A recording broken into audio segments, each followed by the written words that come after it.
Hi, fifth grade. This is a help video in your book on page 23, number 84. So if you want to get your Tradition of Excellence book out right now and turn to page 23, number 84, Crescent Moon Rising. So before I play through this one for you, I want to talk about a couple of the new concepts in it that might be a little bit tricky to you.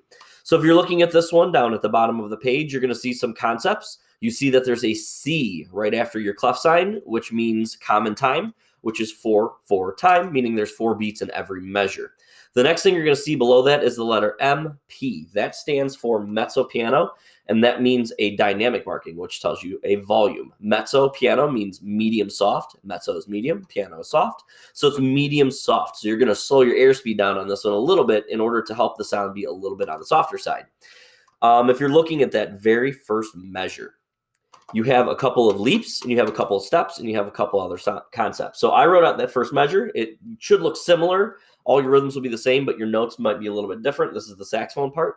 And in that very first measure, your starting note, you should be starting on mi on your instrument, going up to so. So you're skipping that middle note, so you're leaping. So remember, when you see a note that has something in between missing, that means it's a leap, not a step. It might make it a little bit trickier to find that note. So you're leaping from mi to so.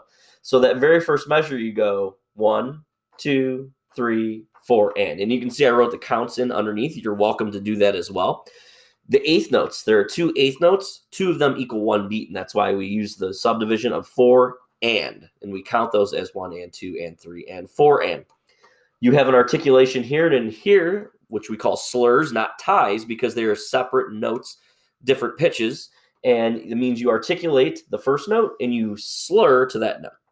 Articulate that note, slur to that note. So you're not going to tongue that note after inside of the slur. So you're going to see a couple of those articulations throughout the entire song. In the very last measure, you're going to see that articulation over a set of 4 eighth notes. So when they stem one line on 4 eighth notes together here, you're going to get 3 and 4 and, because there's 2 beats in the very first part of that measure, but this is the second to last measure, and you have 3 and 4 and with a slur right there. So as you're looking through it, always look ahead. I'm going to play it from the beginning to the end. You're welcome to play it with me right now. I'm going to play it at a slow practice tempo so you have a chance of getting all the notes. So here is number 84 from the beginning. 1, 2, ready, and.